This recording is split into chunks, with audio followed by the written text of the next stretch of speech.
If you live in a home or own a home that's heated by a forced air furnace, you are going to have some place where you have an air filter. On this Bryant unit that I have, we've got this little box to the side. You got a spinny wheel here, unthreads the top there, just kind of hooked in the bottom. As you can see, inside that box, you're going to have your air filter. Now these 5-inch ones are supposed to last a year, and I may have pushed this one a bit because a lot of my heat comes from the old wood furnace. We'll pull this guy out. Let's see what this guy looks like. It's fairly dirty. I have seen much worse. This is a very important part of the maintenance of your home and making your furnace last. So this is our old guy. Yeah, I've been getting these Nordic Pures, obviously from our friends over there at Amazon. So open this box up here. They come in a 2-pack. Just pull this jabby out of here.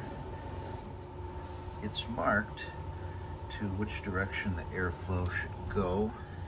I believe this is a MERV rating of 12. This is what a clean filter should look like. Pretty basic install. You see you've got the flow of your air.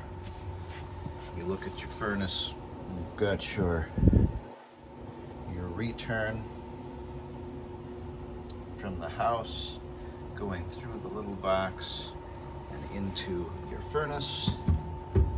Another good way is when you pull the old filter out, note the direction of flow on that and hope that the last guy did it right. Something I always try and do is you take your Sharpie and put on today's date. Alrighty, New Year's Eve day. I hope everyone has some wonderful plans. So we'll come down here to the bottom. You can see the slots on this particular unit. You click, you just insert it like that. Boom, bring it up. There's your threaded wheel. You get that into place like so. Thread it in. And you're done. And then you look around and realize you haven't had a bright light back here in who knows how long, and boy, this is messy. Remember, maintain your filter, cleaner house, longer lasting furnace. Thanks for watching. Like and follow.